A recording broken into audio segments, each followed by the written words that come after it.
S, welcome to transmission unlimited YouTube channel. ಸ್ನೇಹಿತರೆ, ನಾನು ಈ ಹಿಂದೆ ಟಿ ಜಿ ಶಿವರಾಜ್ ಅವರಿಂದ ಕನ್ನಡದಿಂದ ಇಂಗ್ಲಿಷ್ ಕಲಿಯೋದ್ರ ಬಗ್ಗೆ ಕೆಲವು ವಿಡಿಯೋಗಳನ್ನು ನಮ್ಮ ಚಾನಲ್ನಲ್ಲಿ ಪೋಸ್ಟ್ ಮಾಡಿದ್ವಿ. ಅದನ್ನು ನೆನಪು ಮಾಡ್ತಾ ಇವತ್ತು ಇಂಗ್ಲಿಷ್ ಭಾಷೆಯ ಅಕ್ಷರ ಮಾಲೆಯ ಬಗ್ಗೆ ಮಾತನಾಡೋದಕ್ಕೆ ಟಿ ಜಿ ಶಿವರಾಜ್ ಅವ್ರನ್ನ ಆಹ್ವಾನಿಸ್ತಾ ಇದ್ದೇನೆ. ಸರ್, ನಮಸ್ಕಾರ. ಸರ್, ನಮಸ್ಕಾರ. ಸರ್, ಇಂಗ್ಲಿಷ್ ಭಾಷೆಯ ಅಕ್ಷರ ಮಾಲೆಯಲ್ಲಿ ಒಟ್ಟು ಎಷ್ಟು ಅಕ್ಷರಗಳಿವೆ? ಇಂಗ್ಲಿಷ್ ಭಾಷೆಯ ಅಕ್ಷರಮಾಲೆಯಲ್ಲಿ ಒಟ್ಟು 26 ಅಕ್ಷರಗಳಿವೆ.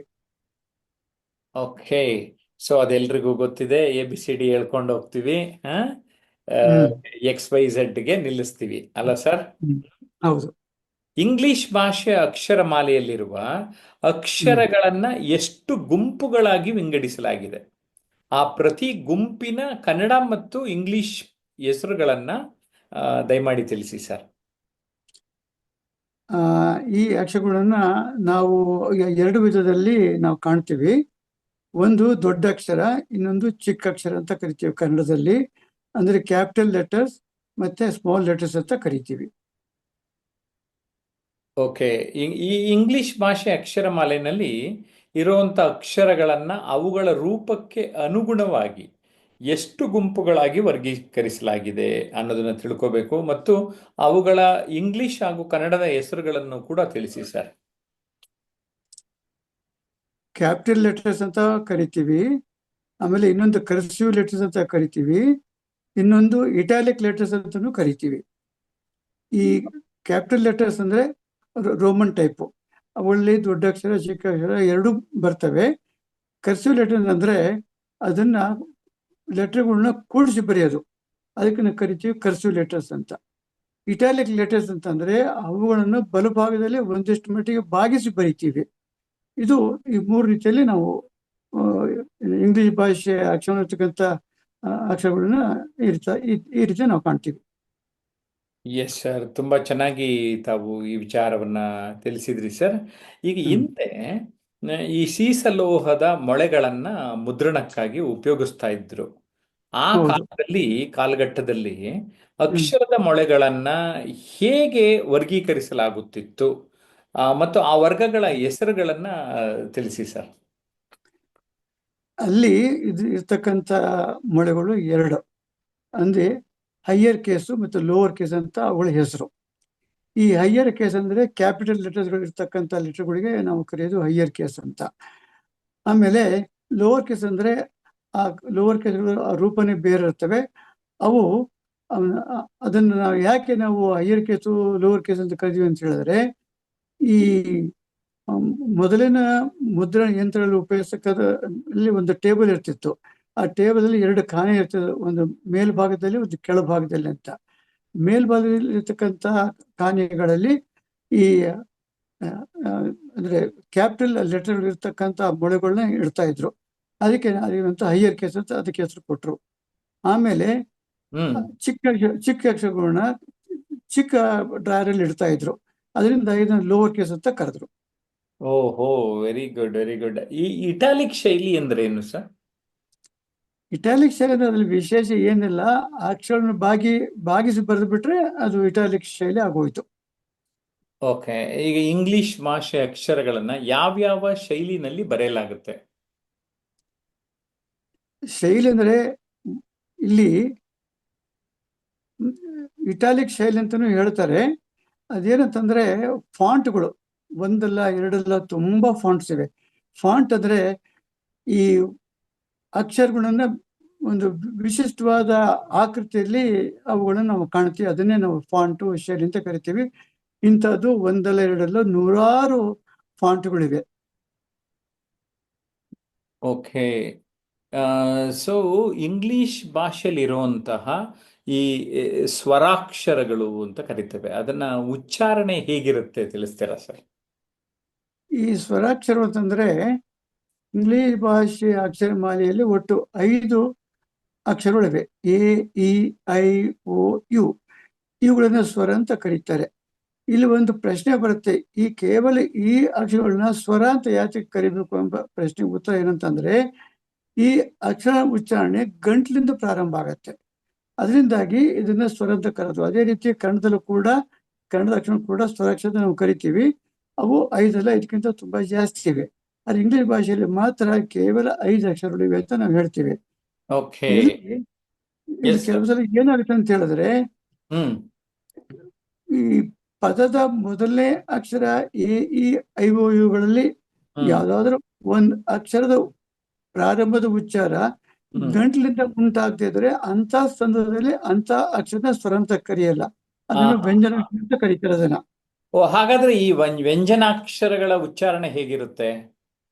ಈ ವ್ಯಂಜನಾಕ್ಷರ ಉಚ್ಚಾರಣೆ ಹೇಗಿರುತ್ತೆ ಅಂತ ಹೇಳಿದ್ರೆ, ಈಗ ನಮ್ಮ ಬಾಯಿಯಲ್ಲಿ ತುಟಿ, ಹ್ಮ್ ನಾಲಿಗೆ, ಹ್ಮ್ ಅಂಗಳ ಹೀಗೆಲ್ಲ ಭಾಗಗಳು ಇರ್ತವೆ.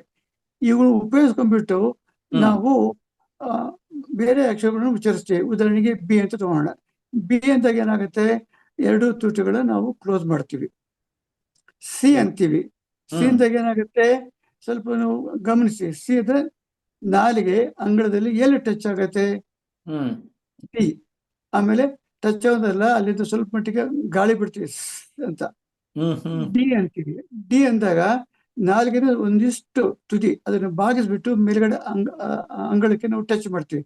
ಆ ಹಾ. ಹೀಗೆ ಹೀಗೆ ಬಾಯಿಯ ಬೇರೆ ಬೇರೆ ಅಂಗಾಂಗಗಳು ಬೇರೆ ಬೇರೆ ರೀತಿಯಲ್ಲಿ ಉಪಯೋಗಿಸಿದಾಗ ಉಂಟಾಗ್ತಕ್ಕಂಥ ಉಚ್ಚಾರಗಳು ನಾವು ವ್ಯಂಜನಾಕ್ಷರ ಅಂತ ಕರಿತೀವಿ. ಆ ಹಾ. ಸ್ವರಾಕ್ಷರ ನಾವು ಇಂಗ್ಲಿಷಲ್ಲಿ ಕರೆಯೋದು ವೋವಲ್ಸ್ ಅಂತ ಕರಿತೀವಿ.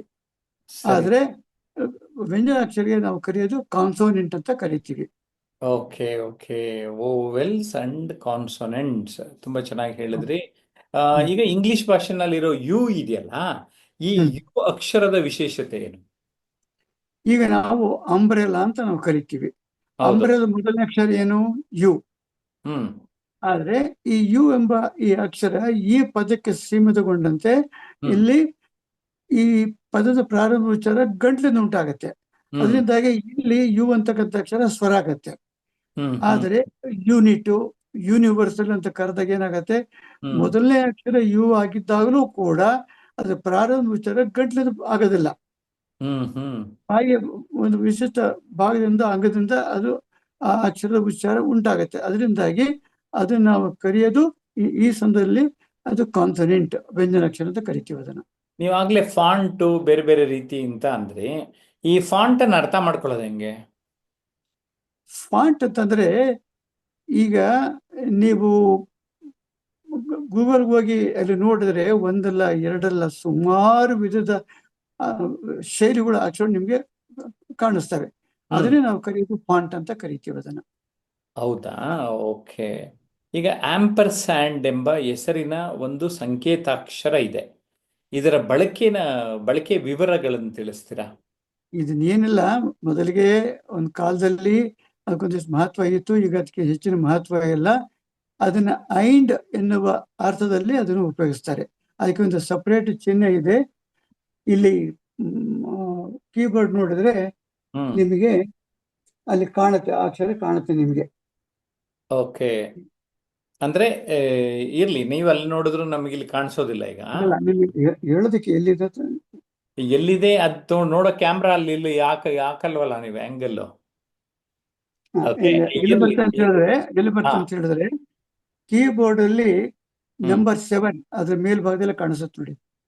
ನಂಬರ್ 7 ಮೇಲೆ. ಮೇಲ್ಭಾಗದಲ್ಲಿರುವಂಥದ್ದು. ಓ, ಹ್ಮ್. ಆ್ಯಂಡ್ ಅಂತೀವಲ್ಲ ಅದಾ?